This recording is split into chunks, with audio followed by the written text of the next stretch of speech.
Hi everyone, नमस्ते। My name is Siddharth Singh. मैं cross train fight club का हेड कोच हूँ और मैं लगभग 27 सालों से कॉम्बैट स्पोर्ट्स में इन्वॉल्व हूँ। 1997 में मैंने शुरू किया था बॉक्सिंग के साथ। अभी करेंटली ब्राज़ीलियन जिu-जित्सु के स्पोर्ट में मैं एक ब्लैक बेल्ट हूँ और 2022 में मेरा वर्ल्ड रैंक 11 था और एशिया में मेरा रैंक 4 था।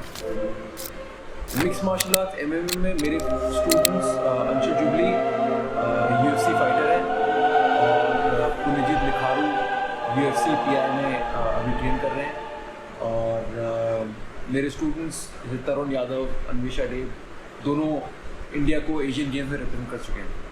तो ये मेरा बैकग्राउंड था। मैं लगभग 12 साल से cross train fight club run कर रहा हूँ और इस टाइम पीरियड में मैंने बहुत कुछ देखा है, बहुत कुछ सीखा है और ये मैंने channel cross train fight club का इसलिए शुरू किया है जिससे आप इंडियन MMA के बारे में जितना कुछ सीख सकें, जितना मैंने सीखा है मैं आपके साथ शेयर कर सकूँ, इसलिए मैंने ये चैनल शुरू किया है। आज एक बहुत इंपॉर्टेंट टॉपिक के बारे में बात करने वाले हैं। टॉपिक है टूर्नामेंट्स के बारे में और इंडिया की टूर्नामेंट्स के बारे में। पहले बात करते हैं कि टूर्नामेंट खेलना इतना ज़रूरी क्यों है। अगर आप एक ऐसे व्यक्ति हैं जिसको एक सपना है, जिसका एक सपना है कि वो UFC में जाके खेलेगा, इंडिया को रिप्रेजेंट करेगा, फाइट करेगा अंशुल की तरह, तो आपको ये समझना पड़ेगा कि UFC भी एक कंपटीशन है, एक टूर्नामेंट है। हर फाइट जो आप खेलते हैं वो एक कंपटीशन है। तो बहुत ज़रूरी होता है कि सिर्फ आप टेक्निक पे और फिटनेस पे ही नहीं, बट एक्चुअली वो कंपटीशन एक्सपीरियंस भी जितना ज़्यादा लें उतना आपके लिए बेटर रहेगा। ये ज़रूरी क्यों है? ये ज़रूरी इसलिए कि जब आप कंपटीशन खेलते हैं, अगेन मैंने अपना पहला कंपटीशन खेला था 1997 में बॉक्सिंग में और वो स्कूल में था और पूरा स्कूल बैठा हुआ था। हम लोग के स्कूल में एक स्टेडियम टाइप का बना हुआ था जहाँ पर बीच में रिंग होती थी और साइड में पूरा स्कूल बैठ के देखता था बॉक्सिंग की रिंग में क्या हो रहा है, एक्शन। और मैंने बहुत ट्रेनिंग किया हुआ था, बट जब वो फाइट का टाइम आने लगा तो यहाँ पर कुछ होने लगा चेस्ट में, धक धक धक धक धक धक। जो नर्वसनेस फील हुई उस दिन मेरे को समझ में आया कि कुछ और ही है, कि कुछ और स्ट्रेस है, कुछ और टेंशन है जो मैंने कभी रियलाइज़ नहीं किया था। और मैं जब फाइट में गया तो जितना कुछ मैंने ट्रेन किया था कुछ काम ही नहीं कर रहा था। हाथ थक रहे थे, सांस नहीं आ रही थी, जो टेक्निक्स प्रैक्टिस की थी वो नहीं हो पा रही थी, मैं थक गया। तो मैं रियलाइज़ किया कि एक्चुअली आप जितना भी ट्रेनिंग कर लो, जो कंपटीशन में एक्सपीरियंस मिलता है, जो कंपटीशन में सीखने को मिलता है, वो बहुत ज़रूरी होता है एक MMA फाइटर के लिए और एक जिu-जित्सु फाइटर के लिए। हम लोग के कोच भी थे 2015-16 में, उन्होंने मेरे को बताया था कि सिद्धार्थ, हर एक टूर्नामेंट जो आप खेलते हो वो लगभग 100 ट्रेनिंग सेशन के बराबर है। इतनी सीख मिलती है हर टूर्नामेंट में। तो इसीलिए टूर्नामेंट खेलना इतना ज़रूरी है। आपको इतना सीखने को मिलता है खुद के बारे में, अपनी टेक्निक के बारे में, अपने ओपोनेंट के बारे में। तो ये तो था कि टूर्नामेंट क्यों खेलना चाहिए। अब ये वीडियो इसके बारे में नहीं है कि टूर्नामेंट क्यों खेलना चाहिए। ये वीडियो है कैसे ये जो टूर्नामेंट ऑर्गेनाइजर्स हैं ये समझते हैं, अंडरस्टैंड करते हैं कि फाइटर्स को कितना इम्पोर्टेंट है टूर्नामेंट खेलना।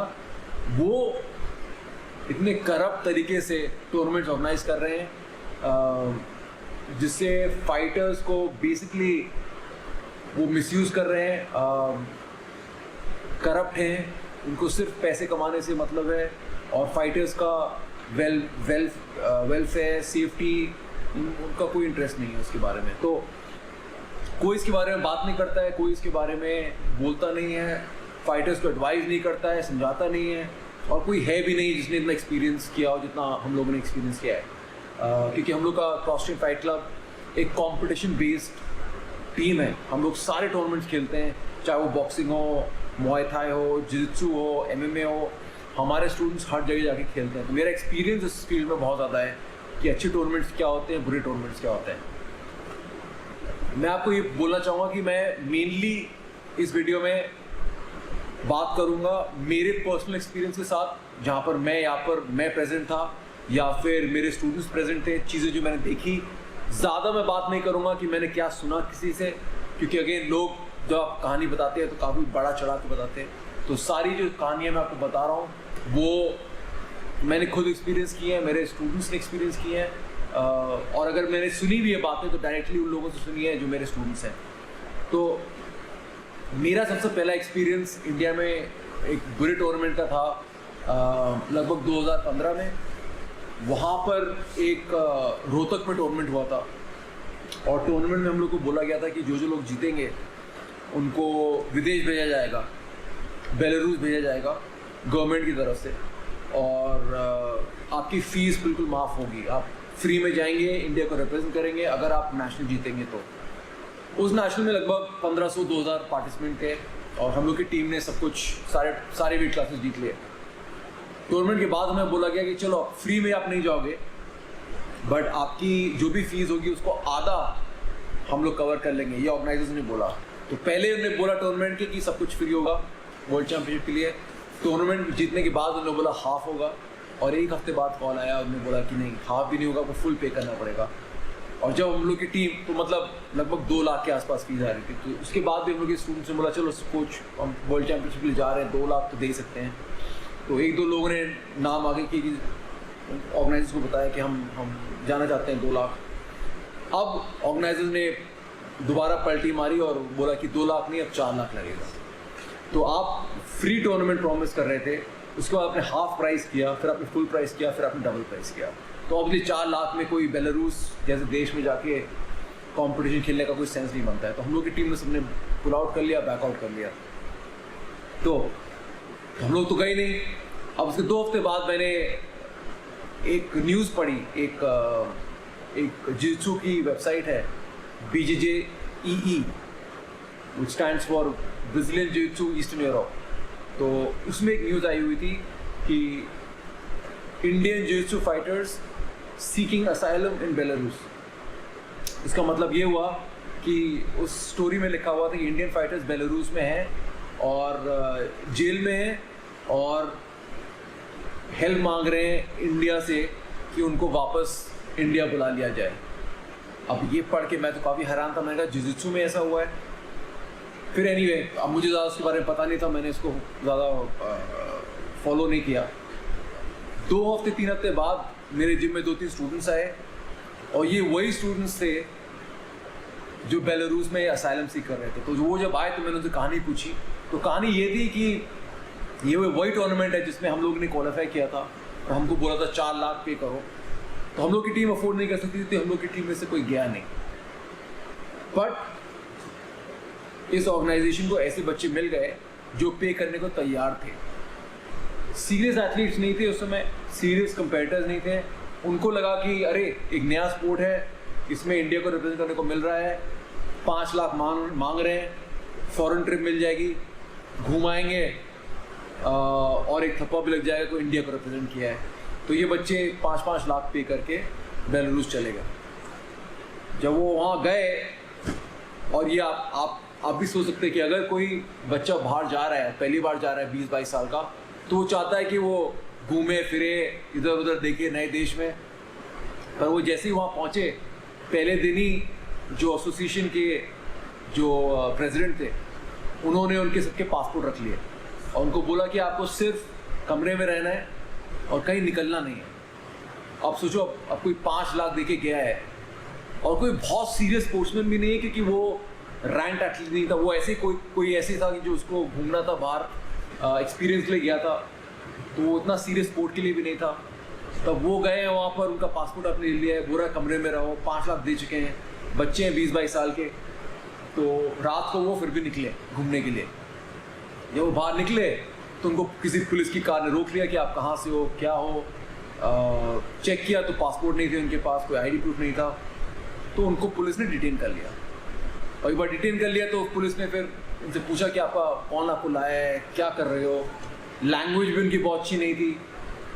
बेलारूस जैसे देश में भी इंग्लिश बहुत अच्छी नहीं स्पीक करते हैं और ये इंडियन बच्चे भी बहुत अच्छे से इंग्लिश नहीं स्पीक करते थे। तो फंस गए, जेल गए।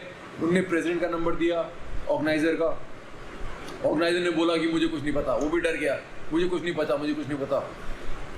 उसने बताया नहीं कि पासपोर्ट मेरे पास है, वो डर गया, उसने कुछ नहीं बोला। तो ये बच्चे बेचारे 5 लाख दे के बेलारूस गए, जेल में रहे 2-3 दिन, प्रेसिडेंट ने कुछ बोला नहीं। इवेंचुअली बात बाहर प्रेसिडेंट ने निकाली कि हाँ कि कोई रूम क्लीनर आई थी, उसने पासपोर्ट रख लिए थे, क्या क्या कहानी बना के इवेंचुअली वो बच्चे फ्री हुए। मुझे तो पता भी नहीं कि वो टूर्नामेंट खेला उन्होंने, नहीं खेला, बट दे केम बैक। तो ये एक एग्जाम्पल है ये ऑर्गेनाइजर्स का, ये किस टाइप का कंट्रोल करते हैं, किस टाइप का मिसट्रीटमेंट करते हैं फाइटर्स का। आप बच्चों को ले गए, 5 लाख रुपए लेके गए और वहाँ पर जेल में डलवा दिया, तो बहुत बुरा एक्सपीरियंस था उन बच्चों के लिए, बहुत ट्रॉमेटिक था। काफ़ी सारे उनमें से स्पोर्ट ही छोड़ के चले गए, 1-2 लोग ट्रेनिंग करते रहे, बट काफ़ी सारे लोग उसको छोड़ चुके हैं। तो बहुत केयरफुल होना चाहिए जब भी आप किसी टूर्नामेंट में जा रहे हैं और स्पेशली देश के बाहर जा रहे हैं, तो ये बहुत इंपॉर्टेंट आपको रियलाइज़ करनी चाहिए कि कोई आपका पासपोर्ट नहीं लेगा। आपका टोटल फ्रीडम है कि आप कहाँ जा रहे हो, क्या कर रहे हो, क्या नहीं कर रहे हो, एज लॉन्ग एज आप टूर्नामेंट के लिए शो अप कर रहे हो। अगर उन्होंने प्रैक्टिस ऑर्गेनाइज की है या फिर वेट कट करना है, वो आप ठीक से करिए, बट आप कहाँ खा रहे हो, कहाँ पी रहे हो, कोई आपको कंट्रोल नहीं कर सकता है इसके लिए। एक और लोकल टूर्नामेंट का एक्सपीरियंस मैं आपको बताऊंगा। This is done by government or private? It was a private organization that was recognized by the government. So, and ये एक और चीज़ मैं आपको बताना चाहूँगा कि काफ़ी सारे जो टूर्नामेंट्स होते हैं, जो नेशनल्स होते हैं, गवर्नमेंट रिकग्नाइज नेशनल होते हैं, उसमें गवर्नमेंट ऑलरेडी इन फेडरेशन को पे कर चुकी है। तो आपकी फीस टेक्निकली फ्री होनी चाहिए इन टूर्नामेंट्स में, बिकॉज गवर्नमेंट से लोग पैसे ऑलरेडी ले चुके हैं। बट ये ऑर्गेनाइजर्स गवर्नमेंट रिकग्नाइज्ड हैं, गवर्नमेंट से पैसे ले चुके हैं, उसके बाद फिर एथलीट से दोबारा पेमेंट लेते हैं, तो उनका डबल मनी हो जाता है। तो अगेन बी केयरफुल, ऐसे स्कैम ऑर्गेनाइजर्स से आप दूर रहिए। एक और एग्जांपल है, बहुत इंपॉर्टेंट एग्जांपल है। एक टूर्नामेंट हुआ था दिल्ली में, तालकटोरा स्टेडियम में होने वाला था। उन्होंने बहुत बड़ा अनाउंसमेंट किया कि हम तालकटोरा स्टेडियम में करेंगे इवेंट, और बहुत बड़ा इवेंट होगा, ये होगा, वो होगा। 300-400 रजिस्ट्रेशन ले लिए, सारे फाइटर्स पहुंचे, एक्सपेक्ट कर रहे थे कि तालकटोरा स्टेडियम में अच्छा सा है ना, इंडोर स्टेडियम है, एसी होगा, अच्छा टूर्नामेंट होगा। उनको पता चला जब वो पहुंचे कि मेन अरीना में नहीं है, तो उनको लगा चलो मेन अरीना में नहीं है, एक नीचे उनमें एक बेसमेंट है जहाँ पर एक बॉक्सिंग रिंग है, शायद वहाँ पर होगा, वहाँ पर भी नहीं था। किसी बेसमेंट में ले गए उनको, सेकंड थर्ड कार पार्क में, जहाँ गाड़ी पार्क होती है, वहाँ ले गए, और वहाँ पर इतनी गंदी स्थिति थी, नीचे से स्विच पाइप लीक कर रहा था। अब बेसमेंट है, गाड़ी के बेसमेंट में आप फाइट करा रहे हो, नेशनल करा रहे हो, ये हो चुका है हम लोग की टीम के साथ। इतना बुरा एक्सपीरियंस था फाइटर्स के लिए। अब सोचो आप एक एथलीट हो, एक नेशनल लेवल एथलीट हो, और आपको गाड़ी की पार्किंग बेसमेंट में फाइट करा रहे हैं, कोई हवा नहीं, कोई पानी नहीं, गंदा पानी आ रहा है, मैटों पे जा रहा है, लग रहा है। तो बहुत केयरफुल आपको रहना पड़ेगा, देखना पड़ेगा कि किसी भी टूर्नामेंट में पार्टिसिपेट करने से पहले कि आप कौन ऑर्गेनाइज कर रहा है टूर्नामेंट जीतने के बाद आपको क्या मिलेगा। और अगर आप वहाँ पहुँचते हैं और आपको जो भी इन ऑर्गेनाइजर्स ने प्रॉमिसेस किए हैं कि तालकटोरा स्टेडियम में होगा, वेल तालकटोरा स्टेडियम के बेसमेंट में हो रहा है, तो ऑलरेडी एक बहुत बड़ा इशू है। आपको कम्पीट करने से पहले ऑर्गेनाइजर से पूछना चाहिए कि हम लोग गाड़ी के पार्किंग में क्यों कंपटीशन खेल रहे हैं, क्या हो रहा है ये। और नहीं होता तो आपको रिफंड मांगना चाहिए। देखिए बिल्कुल ही अनएक्सेप्टेड है। हम लोग के एथलीट जो होते हैं बेचारे, खेलना है किसी भी कॉस्ट पे, अब चल ही गए हैं, पैसे दे दिए हैं, तो बेचारे वहाँ पर भी खेल के आ गए, तो बहुत बुरा एक्सपीरियंस होता है। एक टूर्नामेंट हुआ था जहाँ पर हम लोग की टीम कम्पीट कर रही थी, वहाँ पर ऑर्गेनाइजर्स यही भूल गए, 2-3 वेट क्लासेस भूल गए टेस्ट करने के लिए। अब रात का 10 बज गया है, टूर्नामेंट खत्म हो, उनके हिसाब से टूर्नामेंट खत्म हो गया है, और हम लोग के बच्चे वेट कर रहे हैं 61 किलोज़ के, उनकी फाइट ही नहीं हुई। तो अब मैं गया ऑर्गेनाइजर के बाद, मैंने कहा भाई आप 2-3 वेट क्लास बचे हुए हैं, और नेशनल सिलेक्शन था नेशनल्स के लिए। तो उन्होंने बोला कि कोच आप ऐसा करो, हम तो जा रहे हैं, 10 बज गए, लाइटें बंद हो रही हैं, आप करा लो, आप बन जाओ, आप रेफरी बन जाओ, आप ही पॉइंट दे दो, आप ही सिलेक्ट करके हमें नाम भेज दो। तो अब रात का 10:30 बज रहा है, मैं ही रेफरी बन गया हूँ, मैं ही लड़कों को फाइट करा रहा हूँ, लाइटें बंद हो रही हैं स्टेडियम की, मैट हटाए जा रहे हैं, मैं फाइट वहाँ करा रहा हूँ बिकॉज वेट क्लास खत्म करवानी है। तो इतना शॉकिंग है ये सारे एक्सपीरियंसेस कि मैं बोल भी रहा हूँ तो आपको लगेगा कि ये एक्चुअली में हुआ कि नहीं हुआ है। ये सारा हुआ है, हम लोग की टीम के स्टूडेंट्स हैं वो आपको सारा बता देंगे। हम मेरी टीम क्या है, जो दिल्ली में या इंडिया में कम्पीट करते हैं नेशनल में, उनको सबको पता है। ये बहुत कॉमन एक्सपीरियंस है, होता रहता है। एक बहुत बड़ा इशू जो मैंने एक्सपीरियंस किया है इज़ रेफरी। ये रेफरी जो जजेस जो होते हैं, इनका भी बहुत इंपॉर्टेंट पार्ट होता है, क्योंकि स्पोर्ट बहुत डिफ़िकल्ट है, बहुत रूल्स होते हैं, बहुत टेक्निकल होता है। तो ये रेफरीज़ को भी एक अंडरस्टैंडिंग होनी चाहिए कि क्या क्या रूल्स सही हैं, क्या क्या रूल्स ख़राब हैं। और रेफरीज़ बायस नहीं हो सकते। रेफरीज़ वहाँ जा नहीं सकते, वो बोल सकते कि ये मेरा फेवरेट, मैं चाहता हूँ इसको ये जीते। पर इंडिया में ये भी कहानी बहुत बुरी है कि काफ़ी सारे रेफरीज़ बायस्ड होते हैं। एक एग्जांपल है, एक हम लोग की स्टूडेंट है अन्वेषा, वो कंपटीशन खेल रही थी और वो जीत रही थी 8-0 जितसु टूर्नामेंट दिल्ली में, और वो जीत रही थी। 10-15 सेकंड बचे थे तो माउंट में थी। माउंट पोजीशन होती है बैक के बाद, माउंट काफ़ी स्ट्रॉन्ग पोजीशन होती है, तो वो माउंट पे थी। 10 सेकंड बचे हैं, जीत रही है आराम से फाइट। रेफरी आते हैं, रेफरी स्टॉप करते हैं फाइट को और अन्वेषा को डिस्क्वालीफाई कर देते हैं। डिस्क्वालीफाई क्यों कर देते हैं? इसलिए कर देते हैं क्योंकि उनको लग रहा था कि अन्वेषा ज़्यादा एक्टिविटी दिखा नहीं रही है, तो उसको डिस्क्वालीफाई कर दिया। नेगेटिव पॉइंट नहीं दिया, रीसेट नहीं किया, डिस्क्वालीफाई कर दिया। ये मेरी एक्सपीरियंस में पहली बार मैंने देखा है कि जितसु फाइट ऐसे स्टॉप की जा रही है जहाँ पर एक ओपोनेंट जीत रहा है, माउंट पे है, जो बहुत अच्छी पोजीशन है। MMA में भी, जितसु में भी, माउंट में स्टॉप कर दिया और डिस्क्वालीफाई कर दिया कि ये बहुत ज़्यादा कुछ कर नहीं रही है। भाई वो 8-0 से जीत रही है, बहुत कुछ कर चुकी है ऑलरेडी, और 10 सेकंड बचे हैं फाइट में। बाद में पता चला कि अन्वेषा की जो ओपोनेंट थी उसके मामा रेफरी थे, तो उनके मामा को लगा कि लड़की हारने वाली है, डिस्क्वालीफाई कर दो। तो ये इस तरीके से वो हम लोग की अन्वेषा हारी। एक और एग्जांपल था 2018 में शायद था ये, जहाँ पर हम लोग के एक स्टूडेंट है सादिक, वो कंपटीशन खेल रहे थे और उन्हें रोहतक में एक ओपोनेंट को एक मूव होती है अमेरिकाना, जो शोल्डर लॉक होता है, उसने अमेरिकाना पकड़ा, ओपोनेंट ने टैप किया। जब वो हाथ उठाने की बारी आई तो उन्होंने ओपोनेंट का हाथ उठा दिया और सादिक को हरा दिया। क्यों? क्योंकि उन्होंने कहा कि आपने ये इलीगल मूव है अमेरिकाना, शोल्डर को टर्न नहीं कर सकते, तो उनको हरा दिया। अब ना अमेरिकाना इतना बेसिक मूव है, इतना बेसिक मूव है MMA में, जितसु में सबसे कॉमन बेसिक। अगर आप जितसु सीख भी रहे हैं तो 3-4 क्लास में आपको सिखा देते हैं इस मूव को, बहुत ही बेसिक है। तो उसके लिए आप डिस्क्वालीफाई कर रहे हैं एक फाइटर को ओनली बिकॉज जो ओपोनेंट था वो रेफरी का कोई रिलेटिव था। तो ये सारी चीज़ें जब देखने को मिलती हैं तो बहुत डिसहार्टनिंग होता है। और मैं ये कहना चाहूँगा कि अगर आप कंपटीशन खेल रहे हैं और कोई ऑर्गेनाइज़र फाइट ऑर्गेनाइज कर रहा है, तो आपको ये सोचना पड़ेगा कि जितनी आपको ज़रूरत है इवेंट की और ऑर्गेनाइज़र की, ऑर्गेनाइज़र को भी आपको उतनी ज़रूरत है। अगर आप लोग फाइटर्स की तरह रियलाइज़ करते हैं कि ये ऑर्गेनाइज़र अच्छा नहीं है, ये हमें मिसट्रीट कर रहा है, तो आप उनके इवेंट्स में मत जाइए। आप अगर उन इवेंट्स पे नहीं जाएंगे तो वो इवेंट्स फेल हो जाएंगे, और वो इवेंट्स अगर फेल हो जाएंगे तो as a matter of fact ये लोग रियलाइज़ करेंगे कि हम लोग कुछ भी नहीं कर सकते टूर्नामेंट में, कुछ भी करा रहे हैं, कोई भी रेफरी कर रहा है, कोई भी रूल्स बना रहा है, किसी को भी जिता रहे हैं। तो ये फाइटर्स का मिसट्रीटमेंट होता है, और आपको ये अंडरस्टैंड करना पड़ेगा कि आपकी भी वैल्यू है।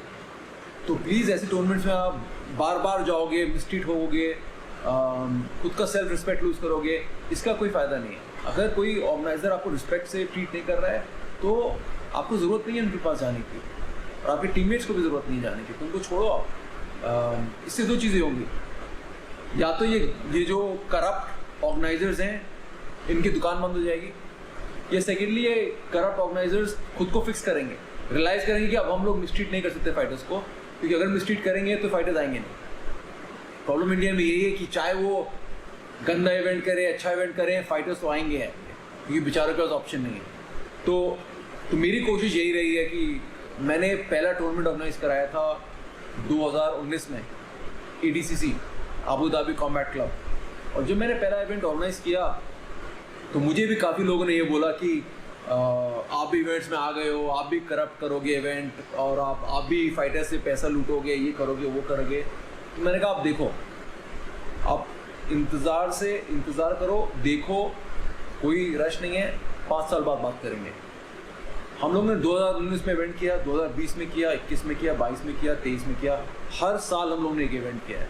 5 इवेंट कर चुके हैं हम लोग अभी तक, और आज तक कोई भी कंप्लेंट नहीं हुई ADCC के अगेंस्ट।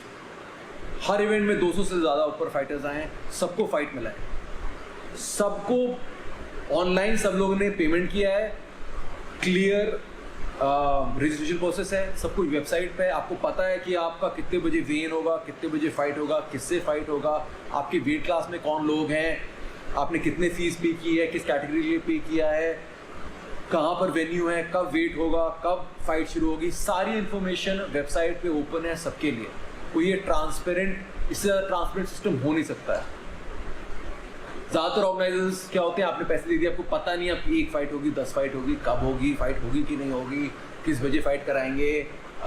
मेरा एक एग्जांपल है फाइट का। हम लोग कोची में एक इवेंट खेलने गए थे, पैसे ले लिए उन लोगों ने, 5 दिन बोला कि 5 दिन के लिए कोची आना है। अरे भाई, अगर आपका डे टाइम जॉब है, और मेरा क्रॉसट्रेन अकेडमी था, हम लोग को मंडे से फ्राइडे तक बुला लिया, 5 दिन, वीकेंड भी नहीं। Monday, Tuesday, Wednesday, Thursday, Friday सारे वर्किंग डेज होते हैं, सारे दिनों के लिए बुला लिया और बोला ये नेशनल है, इसके लिए आपको आना है। हम लोग की टीम पहुंच गई वहाँ पर, कोची साउथ इंडिया में पहुंच गए। मंडे को बोला फाइट आने वाली है, वार्म अप रखो, वार्म करना शुरू कर दिया हम लोगों ने। मंडे को पूरे दिन वार्म करते रहे, कोई फाइट नहीं आई। ट्यूसडे को गए, ट्यूसडे को उन्होंने बोला था कि आपको ब्रेकफास्ट मिलेगा। ब्रेकफास्ट में क्या दिया उन्होंने? एक बॉइल्ड अंडा, एक अंडा दिया कि ये आपका ब्रेकफास्ट है। भाई पूरे दिन वार्म अप किया, एक अंडा मिला अगले दिन। ट्यूसडे को अंडा खा के फिर फाइट आने वाली, रेडी रहो, 10 बजे फाइट शुरू हो जाएगा। वेट कर रहे हैं, 10 बज गया, 11 बज गया, 12 बज गया, पूरा दिन निकल गया। सेकेंड डे भी फाइट नहीं आई। Third day same thing repeat, पूरा दिन वेट किया। फोर्थ डे पूरा दिन, और बोल रहे हैं कि रेडी रहो, फाइट आ सकता है। 4 दिन निकल गए, किसी की फाइट नहीं हुई, वेट करते रहे गर्मी में। आखिरी दिन 5th डे उन्होंने बोला फाइट होगा, और फाइट किया उन्होंने। और फाइट कहाँ कराया? बास्केटबॉल कोर्ट्स में। कोची की गर्मी में, जून के महीने में, बास्केटबॉल कोर्ट्स ओपन, वहाँ पर गी का टूर्नामेंट कराया। इतनी बुरी फिजिकल स्थिति हो गई थी, मेरी तो बॉडी क्रैम्प कर रही थी कि मैं 4-5 दिन से वार्म अप ही कर रहा था, और फिर गर्मी में फाइट करा रहे हैं। तो इतना बुरा एक्सपीरियंस था कि उसके बाद मैंने डिसाइड कर लिया कि मैं ऐसे टूर्नामेंट में मैं तो पर्सनली खेलूंगा नहीं, क्योंकि आपका फिजिकली नहीं, आप साइकोलॉजिकली, मेंटली ट्रबल्ड होते हो। और बिकॉज मैं ऑल्सो कोच हूँ, मैं अपने टीममेट्स को भी क्या आंसर दूँ? वो भी बेचारे वेट कर रहे हैं कुछ, और एक्सपेक्ट कर रहे हैं कि मैं उनको हेल्प कर सकूँगा, मैं बता सकूँगा कब फाइट आएगा। मेरे को भी नहीं पता, क्योंकि ऑर्गेनाइजर मैं हूँ नहीं। तो इसलिए मैंने जब ADCC शुरू किया तो मेरा यही प्लान था कि सारे इवेंट एक दिन में ख़त्म करने हैं, सुबह से शाम तक। जितना मैं प्रोवाइड कर सकता हूँ फाइटर्स को, उतना मैं प्रोवाइड करूँगा। इवेंट्स हम लोगों ने किए हैं, मॉल के अंदर किए हैं, एयर कंडीशन मॉल्स के अंदर किए हैं, रिजॉर्ट्स में किए हैं, 5 स्टार फैसिलिटीज़ में किए हैं, जिससे फाइटर्स को अच्छे से अच्छे एक्सपीरियंस हो। ये नहीं कि किसी बेसमेंट में जाके नाली में पानी आ रहा है, वहाँ पर मैट लगा के आप फाइट करा रहे हो। एक टूर्नामेंट हुआ था जहाँ पर हम लोग गए थे, अगेन बहुत बुरा एक्सपीरियंस था। मंदिर था वो, उस मंदिर के साइड में उन लोग ने मैट लगा दिए थे और बोला था यहाँ फाइट हो। तो यहाँ पर बेचारे, यहाँ पर लोग आ रहे हैं मंदिर में दर्शन करने के लिए, यहाँ पर फाइट हो रही है। और फाइट भी मतलब मैट्स गंदे पड़े हुए हैं, लोग जूते पहन के चल रहे हैं, बहुत गंदा एक्सपीरियंस था। और हम लोग के एक फाइटर थे बिस, अभी भी ट्रेनिंग करते हैं। उनने ओपोनेंट में कोई एक फुटलॉक में पकड़ा, और रूल्स, अगेन वही मेरा रूल्स और रेफरिंग इतनी इंपॉर्टेंट है कि काफ़ी टूर्नामेंट्स में, बिकॉज ऑर्गेनाइजर ने खुद कभी कंपटीशन खेला नहीं है, खुद का कोई एक्सपीरियंस नहीं है, उनको खुद नहीं पता कि क्या करना चाहिए, क्या रूल्स होने चाहिए, क्या नहीं होना चाहिए। तो बिज ने ओपोनेंट को एक लेग लॉक में पकड़ा, की लॉक में पकड़ा। तो जनरली हम लोग डिस्करेज करते हैं कि सीरियस है, वो जॉइंट लॉक सीरियस है, इंजरी हो सकती है। बट इस टूर्नामेंट में बिज ने पकड़ा ही लोग, रेफरी से पूछा कि कर सकता हूँ, रेफरी ने बोला हाँ कर सकते हो। तो बिज ने कर दिया, ओपोनेंट ने टैप नहीं किया, ओपोनेंट का पैर टूट गया। तो अब पैर टूट गया है, अब क्या होना चाहिए? प्रोटोकॉल होना चाहिए कि आप डॉक्टर को बुलाइए। डॉक्टर जनरली टूर्नामेंट्स अगर हो रहे हैं और आप इतना कलेक्शन कर रहे हैं, कितना आपको मेंबरशिप का फ़ी आ रहा है, उसमें एटलीस्ट आप एक डॉक्टर को हायर कर सकते हैं जो इंजरी अगर होती है तो वो एथलीट्स की देखभाल कर सके, कुछ उनको हॉस्पिटल ले जा सके। इस टूर्नामेंट में कोई था नहीं, कोई डॉक्टर नहीं था, कोई फिजियो नहीं था, कुछ नहीं था, और बेचारा ये जिसका पैर टूट गया है इसको लिटरली रेफरीज ने पकड़ा, मैट की साइड में ले गए, छोड़ दिया उसको, वहाँ पर नेक्स्ट फाइट शुरू कर दी। तो इतना बुरा बिहेवियर करते हैं एथलीट के साथ, भेड़ बकरी की तरह ट्रीट करते हैं। तो अगेन ये सारी चीज़ें आपको पता करनी चाहिए अगर आप अगली बार कोई टूर्नामेंट में टेक पार्ट कर रहे हैं। इवेंट कहाँ हो रहा है, कौन रेफरी होगा, क्या रूल्स हैं, डॉक्टर होगा कि नहीं होगा, फिजियो होगा कि नहीं होगा, क्या प्रिकॉशन लिए जा रहे हैं, एसी होगा कि नहीं होगा, क्या, ये सारी चीज़ें आपको फिगर आउट करनी है क्योंकि आप पे कर रहे हैं। इवेंट फ्री में नहीं जा रहे हैं आप 2000 3000 तो फिर भी ठीक है। अभी टूर्नामेंट्स ऐसे भी हुए हैं जहाँ पर लोग 8-8 हज़ार, 10-10 हज़ार, 12-12 हज़ार पे कर रहे हैं एक फाइट के लिए, जीसी टूर्नामेंट में भी और MMA टूर्नामेंट में। तो आपको खुद देखना पड़ेगा कि क्या ऐसे लोकल से बकवास टूर्नामेंट में जाने के लिए 12,000 रुपये देने की ज़रूरत है कि नहीं है। ऐसे टूर्नामेंट भी होते हैं जहाँ आप चले जाते हैं और आपको बोलते हैं कि आपके जो कपड़े हैं वो ठीक नहीं है, आपको कंपलसरी है कि आप हमारी गी पहनो, जो किमोनो होती है, सूट होता है, वो पहनो, या फिर हमारा रैश गार्ड पहनो, हमारी टी-शर्ट पहनो, और उसके लिए भी वो आपको बहुत पैसा चार्ज करते हैं। तो अगेन बिल्कुल फेयर नहीं है, अनफेयर है। और आप प्लीज़ ऑर्गेनाइजर से पूछिए कि ये रेट इतने टी-शर्ट को, ये बेसिक टी-शर्ट 8,000 रुपये की क्यों है, ये आपको पूछना चाहिए, उनसे क्वेश्चन करना चाहिए। एक टूर्नामेंट था जो हम लोग गए थे उत्तम नगर दिल्ली में, और ये थोड़ा पुरानी बात है बट हुआ था ये हमारे साथ। हम लोग वहाँ पर गए, MMA टूर्नामेंट चल रहा है, कोई केज नहीं है, कोई रिंग नहीं है, बस मैट लगे हुए हैं, 1-on-1 फाइट चल रही है, और लगभग 6वां या 7वां फाइट चल रहा था। और हम लोग एक स्टूडेंट थे अब्दुल, उनका फाइट चल रहा था और कोई और लोकल फाइटर था। फाइट शुरू ही हुआ था, बिकॉज कोई केज नहीं था, कोई रिंग नहीं था, जो लोग देख रहे थे वो मैट पे घुस गए। मुझे आज तक रीज़न नहीं पता क्यों घुस गए, वो घुस गए और दोनों फाइटर्स को अटैक कर दिया उन्होंने, उनको मारने लगे।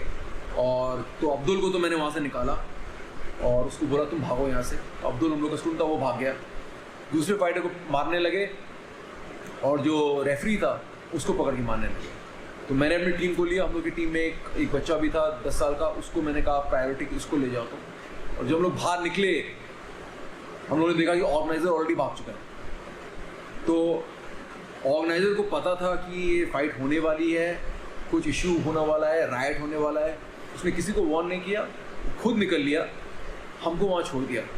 और जब हम लोग वहाँ से भाग रहे थे तब हम लोगों ने रियलाइज़ किया कि जो वेन्यू था वहाँ आग भी लग रही थी, क्या क्या हो रहा था। तो बहुत बच गए उस दिन हम लोग कि ज़्यादा कुछ सीरियस प्रॉब्लम नहीं हुई। बट यही एक्सपीरियंसेस है जो सिखाते हैं कि आपको किस टूर्नामेंट के लिए जाना चाहिए, किसके लिए नहीं जाना चाहिए, और कौन लोग ढंग के हैं कौन नहीं है। एक मेरा एक्सपीरियंस है, अगेन हमेशा ये चीज़ सही नहीं होती है, बट जनरली जो लोग फाइटर रह चुके हैं उनको थोड़ा सा ऐसा लगता है कि वो अगर ऑर्गेनाइज कर रहे हैं इवेंट तो फाइटर एक्सपीरियंस थोड़ा सा ठीक हो। कोई गारंटी नहीं है, चोर हर लेवल पे होते हैं, फाइटर्स भी चोर निकलते हैं काफ़ी बार, बट जनरली मेरा एक्सपीरियंस ये है कि जो लोग फाइटर्स रह चुके हैं वो थोड़े से ज़्यादा सीरियस होते हैं फाइटर एक्सपीरियंस को लेके।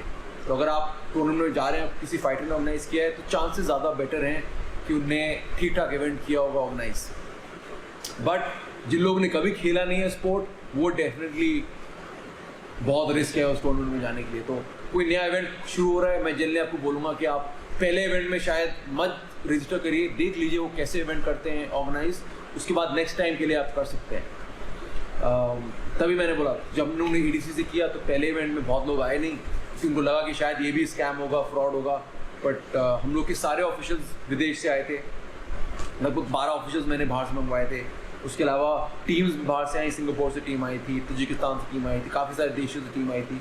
इसको देख के, और मॉल में इवेंट था, और इसको देख के फिर अगली बार इवेंट और बड़ा हुआ। सेलेक्ट सिटी वॉक मॉल जो दिल्ली का सबसे बड़ा मॉल है, वहाँ हम लोगों ने EDC से करवाया। लगभग 350 फाइटर्स आए, और सोचिए अब 50 फाइटर्स की भी पूरी फाइट्स हम लोगों ने एक दिन में करा दी।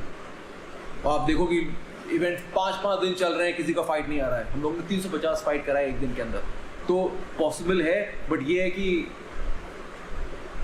मोटिव होना चाहिए, इंसेंटिव होना चाहिए कि सारे फाइटर्स को फाइट करानी है, ये प्रायोरिटी होना चाहिए। ये नहीं कि पैसे आ गए अब भाग जाओ, क्योंकि ज़्यादा प्रमोटर्स का ये पैसे आ गए, आप जो कराना है करा दो, अब तो फाइटर्स फंस गए। तो you have to be careful of that. ये आपको एक बात सोच के रखनी पड़ेगी, जो इवेंट्स अच्छे हैं, अच्छे से ऑर्गेनाइज हो रहे हैं, उनके लिए आप जाइए। जहाँ पर बैड एक्सपीरियंस है फाइटर्स के, आप जा चुके हैं, बुरा एक्सपीरियंस था, आपको ट्रीट अच्छे से नहीं किया गया, फाइट नहीं मिली, 5 मिनट का फाइट बोला, 2 मिनट में फाइट ख़त्म करा दी, फाइटर्स वेट कर रहे हैं, दिन भर फाइट नहीं कराई, रात को 2 बजे फाइट करा रहे हैं। ये सारी चीज़ें एक बहुत प्रॉब्लम क्रिएट करती हैं फाइटर के लिए, बिकॉज फाइटिंग एक बहुत डिफिकल्ट स्पोर्ट है। वेट कट फाइटर्स कर रहे होते हैं, 5-5, 6-6 किलो वेट कट कर रहे होते हैं, जिससे जब वो फाइट करें तो एक राइट वेट क्लास में फाइट करें।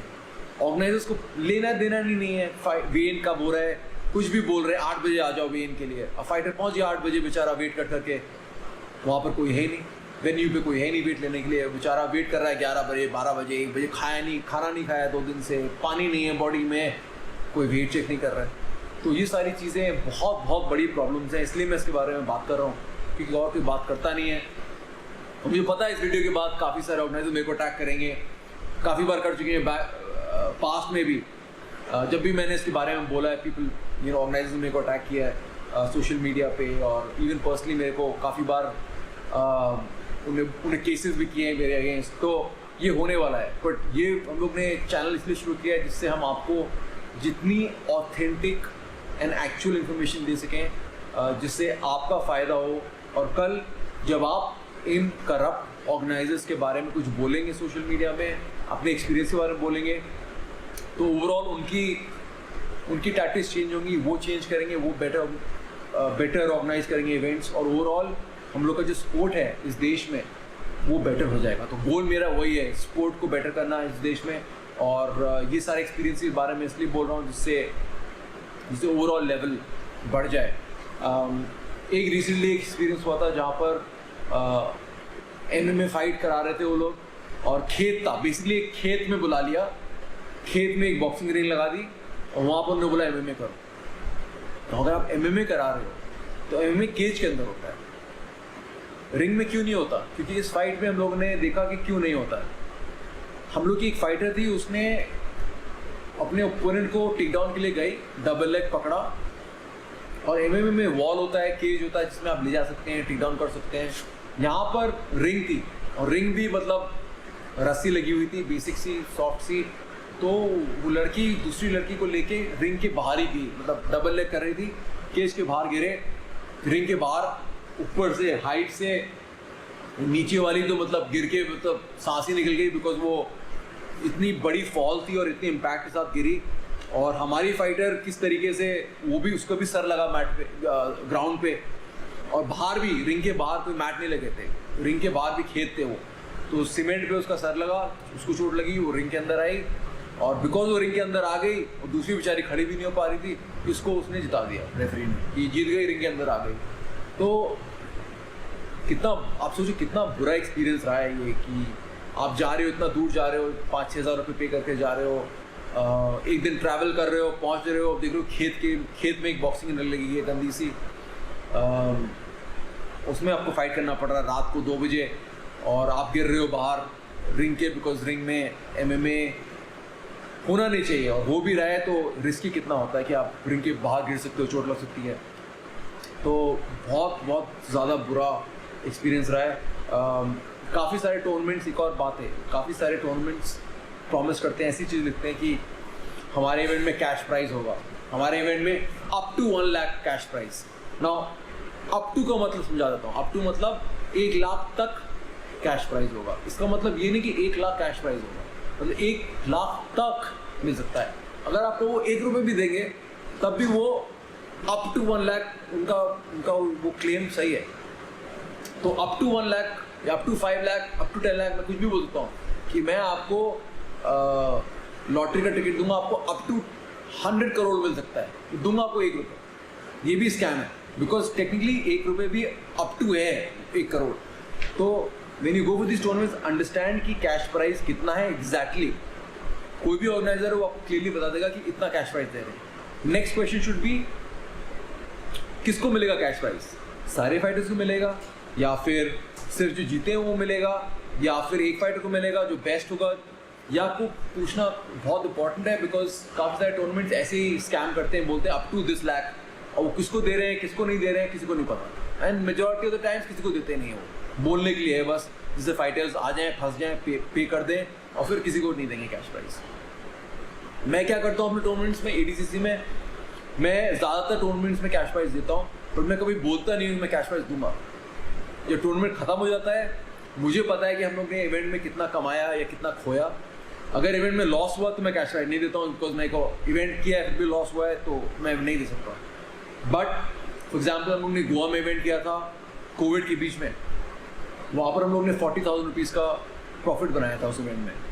तो इवेंट होने के बाद मैंने इवेंट से पहले बोला नहीं कैश प्राइस, बट इवेंट के बाद मैंने 2 कैश प्राइस अनाउंस किए 20,000 के, क्योंकि हम लोग ने 40,000 प्रॉफिट किया था, मैं उसको अफोर्ड कर सकता था। तो मैं 20,000 एक IGJ के स्टूडेंट को दिया था बैंगलोर से और एक दिल्ली के स्टूडेंट को दिया था क्रॉस ट्रेन से। तो 2 फाइटर्स को 20,000 का मिला था, बट मैंने बोला नहीं था कि 40,000 का दूंगा मैं, because that's the right thing. अगर मैंने प्रॉमिस किया होता और फिर नहीं दिया होता दैट्स अ स्कैम।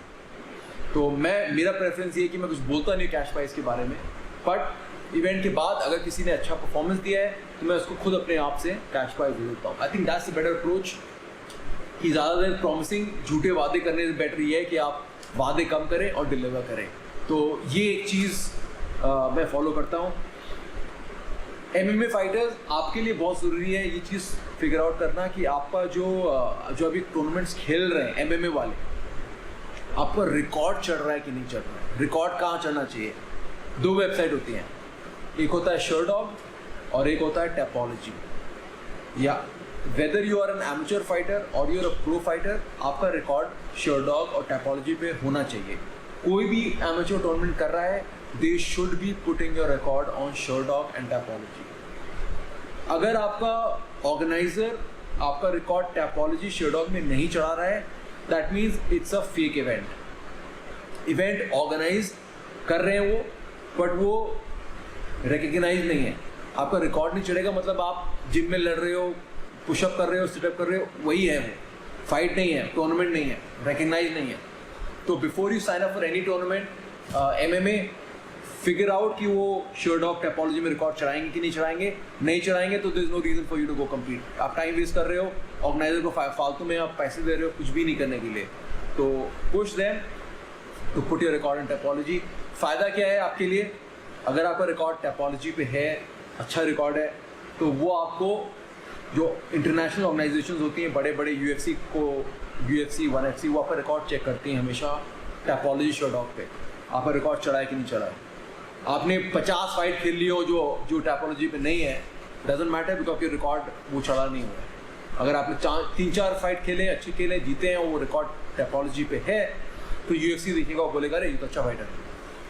तो ये दोनों एमेच्योर एंड प्रोफेशनल दोनों के लिए अप्लाई करता है। इसका एक और फ़ायदा है, इसका फ़ायदा ये है कि कुछ साल पहले एक स्कैम हुआ था, मैं बोलना नहीं चाहूँगा किसी ऑर्गेनाइजेशन में, बट हुआ था नासिक में, जहाँ पर एक फाइटर ने ऑर्गेनाइज़र को काफ़ी सारा पैसा दिया और ऑर्गेनाइज़र को बोला कि आप Tapology में मेरा रिकॉर्ड 5-0 करवाओ, 6-0 करवाओ, 8-0 करवाओ, फेक रिकॉर्ड चढ़वाओ। अब Tapology और Sherdog सिर्फ रिकॉर्ड नहीं चढ़ाते हैं, वो आपका वीडियो भी देखते हैं, चेक करते हैं कि एक्चुअल में फ़ाइट हुई थी कि नहीं हुई थी। उसमें पता चला कि बहुत बड़ा स्कैम रन किया जा रहा था, जहाँ पर वीडियोज़ नहीं भेजे जा रहे थे, सिर्फ नकली रिकॉर्ड चढ़ा रहे थे पैसे लेके। तो Tapology और Sherdog ने उनको बैन कर दिया। तो इसलिए भी ज़रूरी है आप पता करो कि आपका इवेंट चढ़ रहा है कि नहीं चढ़ रहा है Sherdog पे या Tapology पे, बिकॉज आपको पता चल जाएगा कि इवेंट असली है कि नकली है। तो ये थोड़े से फैक्टर्स जो आपको रिकग्नाइज करने पड़ेंगे।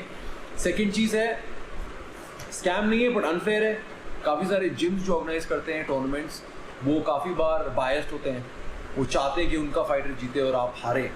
तो वो भी आपको, वही मैंने बोला, बहुत इंपॉर्टेंट है फाइट से पहले आप क्लियरली पता करें कि किससे फाइट होने वाली है। अगर टूर्नामेंट है तो ब्रैकेट्स क्या हैं, क्योंकि काफ़ी बार मैच मेकिंग जिम वाले ही करते हैं। वो ऐसा मैच मेकिंग करेंगे कि आपकी डिफिकल्ट फाइट करा देंगे और अपने जिम वालों की ईजी फाइट करा देंगे। तो हम लोग क्या करते हैं ADCC में, और अभी हम लोग ने रिसेंटली स्टार्ट किया है AGP in India, Abu Dhabi jiujitsu pro, जो जून 22 को हो रहा है इंदिरा गांधी स्टेडियम में। हम लोग क्या करते हैं कि हम लोग AGP तो पूरा टूर्नामेंट अबू धाबी में सेटअप होता है, सारे मैचअप्स, सारे ब्रैकेट्स, हम लोग का कुछ लेना देना नहीं है। जो अबू धाबी की मेन गवर्निंग बॉडी है वो सारे मैचअप्स करते हैं, वो ऑर्गेनाइज करते हैं बैक एंड में, तो हमारा इन्वॉल्वमेंट कुछ है ही नहीं। ADCC में हम लोग के हेड कोच हैं, हेड रेफरी हैं शिन्या जापान से। तो सारे जो लोग रजिस्टर करते हैं वो सारे ब्रैकेट जाते हैं कोच शिन्या के पास, और कोच शिन्या जापान में ब्रैकेट बनाते हैं कि कौन किससे फाइट करेगा, क्या करेगा। एंड वो भी एक्चुअली नहीं बनाते, एक सॉफ्टवेयर होता है स्मूथकॉम, वो बस उस पर जाके स्मूथकॉम में डालते हैं कि ऑटोमेटिक मैच मेकिंग, और ऑटोमेटिकली वो मैचअप्स बना देता है। तो ये हम लोग ने रूल्स फॉलो किए हैं, प्रोसीजर्स फॉलो किए हैं, जिससे कम्प्लीटली फेयर और अनबायस्ड टूर्नामेंट्स ऑर्गेनाइज हो। काफ़ी बार ऐसा होता है कि क्रॉसफिट के बच्चे, बिकॉज क्रॉसफिट हम लोग की अकेडमी है, उनके डिफिकल्ट फाइट्स हो रहे हैं और कंपेरेटर्स को इजी फाइट मिल रही है। दैट्स फाइन बिकॉज अगर मैं टूर्नामेंट ऑर्गेनाइज कर रहा हूँ, मैं ADCC ऑर्गेनाइज कर रहा हूँ या AGP ऑर्गेनाइज कर रहा हूँ, तो मैं क्रॉसफिट का हेड कोच नहीं हूँ, तो मैं ADCC का हेड हूँ और मैं AGP का हेड हूँ। तो मैं उस समय क्रॉसफिट का हेड नहीं हूँ। मेरा ऑब्जेक्टिव है उस समय कि जो भी फाइटर्स आ रहे हैं वो सब बराबर है। क्रॉसफिट के स्टूडेंट्स या कहीं बाहर के स्टूडेंट्स सब सेम लेवल पे हैं, सबको इक्वली ट्रीट करना है। अगर मैं अपने स्टूडेंट्स को अच्छा ट्रीट करूँगा तो मुझे बाहर के स्टूडेंट्स को भी इक्वली अच्छा ट्रीट करना पड़ेगा। ये बायस नहीं हो सकता कि मैं क्रॉसफिट के बच्चों को स्पेशल ट्रीटमेंट दे रहा हूँ और बाहर के बच्चों को नहीं दे रहा हूँ। मेरे को क्रिटिसाइज़ करते हैं क्रॉसफिट वाले, क्योंकि मैं काफ़ी बार क्रॉसफिट के बच्चों को इग्नोर करता हूँ और बाकी बच्चों को ज़्यादा अच्छे से प्यार से बात करता हूँ। बिकॉज मेरा फिलॉसफी है कि क्रॉसफिट को लोगों को मैं रोज़ मिलता हूँ, वो मेरे से रोज़ क्वेश्चन पूछ सकते हैं, पर ये बाहर के बच्चे जो हैं वो मुझसे साल में एक बार मिलते हैं, साल में 2 बार मिलते हैं। तो मैं उनसे ज़्यादा टाइम स्पेंड करता हूँ क्योंकि उनसे मुझे मिलने को इतना टाइम नहीं मिलता है। तो ये कुछ चीज़ें हैं जो हम लोग ने ऑर्गेनाइज़ की हैं और हम लोग का एक्सपीरियंस रहा है। MMA में मैं बोलना चाहूँगा कि जो मैट्रिक्स फाइट नाइट है उनके जो ट्रायल्स होते हैं वो मैंने आई थिंक पहली बार ऐसा टूर्नामेंट देखा है MMA में इंडिया में, जहाँ पर कम्प्लीटली अनबायस्ड मैच मेकिंग थी। बहुत अच्छे से ऑर्गेनाइज़ किया था। कोई भी मेरे को लगा नहीं कि कोई भी ऐसे मैचअप्स हुए हों जहाँ पर कुछ एजेंडा हो या कुछ बायस हो। कम्प्लीटली न्यूट्रल टूर्नामेंट था। बहुत टफ फाइट्स थे, अच्छे फाइटर्स आए थे। तो अगर आपको किसी एमेच्योर टूर्नामेंट में टेक पार्ट करना है MMA में, तो मैं बोलूँगा MFN में जाइए। अगर आपको jiu-jitsu टूर्नामेंट में करना है तो AGP इंडिया जो हम लोग ऑर्गेनाइज़ कर रहे हैं, बहुत मुश्किल काम रहा है AGP को ऑर्गेनाइज़ करना, क्योंकि वर्ल्ड की सबसे बड़ी jiu-jitsu ऑर्गेनाइजेशन है। उनको इंडिया लाना, फिर इंदिरा गांधी स्टेडियम में टूर्नामेंट कराना बहुत मुश्किल काम रहा है। तो उस पर हम लोग काम कर रहे हैं, बट वो 22 जून को है। तो अगर आप ग्रैपलर हैं या फिर MMA भी खेलते हैं तो आपको कंसिडर करना चाहिए इस टूर्नामेंट में टेक पार्ट करना, क्योंकि ये बहुत अच्छा टूर्नामेंट है। बाहर से भी फाइटर्स आ रहे हैं, रेफरी सारे बाहर के हैं, मतलब हेड रेफरी बाहर के हैं 2-3, और उसके बाद हम लोग इंडियन टीम जो ADCC में काफ़ी सालों से रेफरिंग कर रही है उनको भी ट्रेनिंग मिल रही है बाहर से। तो जब आप आएंगे तो एक अच्छा आपको सेटअप मिलेगा, एक अच्छा टूर्नामेंट मिलेगा जिसमें आप खुद को टेस्ट कर सकते हैं। कोई बायस नहीं होगा, न्यूट्रल रेफरिंग होगी, न्यूट्रल ऑफिशिएटिंग होगी। तो उसके लिए आइए, ADCC सेफ़ है, ADCC में आ सकते हैं आप लोग। MFN ट्रायल्स बिल्कुल सेफ़ होते हैं, बहुत अच्छे से ऑर्गेनाइज होता है, उसके लिए आ सकते हैं आप लोग। तो ये 3-4 टूर्नामेंट्स हैं जो मैंने पर्सनली एक्सपीरियंस किया है, अच्छे टूर्नामेंट्स हैं। और बुरों की तो लिमिट नहीं है, कितने सारे बुरे टूर्नामेंट्स होते हैं। तो प्लीज़ बी केयरफुल। ये था मेरा एक छोटा सा वीडियो। मैंने काफ़ी सारी स्टोरीज़ बात के लिए रखी हुई हैं, मैंने काफ़ी कुछ बोली भी हैं। तो बहुत सारे ऐसे स्टोरीज़ हैं जो मैं आपको बाद में बोल सकता हूँ, बता सकता हूँ। बस एक चीज़ आपको ये बोलना चाहूँगा कि आप खुद का थोड़ा सा वैल्यू रखिए।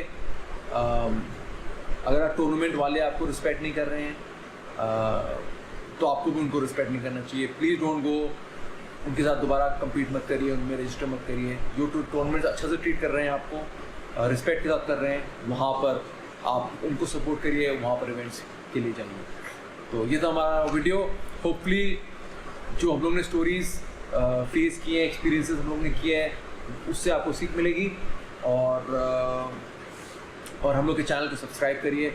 अगर आपको हम लोग के चैनल के स्पॉन्सर्स हैं 191 न्यूट्रिशन, बहुत इम्पॉर्टेंट है सारे एथलीट्स के लिए कि आप ऐसे सप्लीमेंटेशन, ऐसे विटामिन्स लें जिससे आपकी परफॉर्मेंस और अच्छी हो जाए। और उसमें गर्मी कितनी हो रही है नॉर्थ इंडिया में, तो गर्मी आपकी 52 डिग्रीज था कुछ दिन पहले। तो हम लोग क्या करते हैं, 191 न्यूट्रिशन हम लोग के स्पॉन्सर है। We make these tablets, hydration tablets, जिसको आप पानी में डाल सकते हैं, वो मिक्स कर जाता है। एक बहुत टेस्टी फ्रूट वाला फ्लेवर होता है, उसको आप पी लीजिए, हाइड्रेशन बहुत अच्छा हो जाएगा। इलेक्ट्रोलाइट्स, जॉइंट्स, स्लीप, रिकवरी, आपका जो भी गोल है, इम्यूनिटी, जो भी गोल है उसके लिए 191 न्यूट्रिशन के सप्लीमेंट्स आप यूज़ कर सकते हैं। ट्रेनिंग के लिए क्रॉसफिट फाइट क्लब है, आप कभी भी आ सकते हैं, ट्रेनिंग कर सकते हैं। एंड टूर्नामेंट्स के लिए ADCC और AGP है। तो hopefully this video was helpful. Hopefully आपने कुछ सीखा इससे। होपफुली आप ये गलतियाँ नहीं करेंगे जो हम लोगों ने पिछले 10 सालों में की हैं टूर्नामेंट्स के साथ। एंड या thank you so much. Please like and subscribe, and हम लोग will be back very soon. अगर आपको कोई और टॉपिक के बारे में वीडियो चाहिए, please comment and let us know. Thank you so much and bye.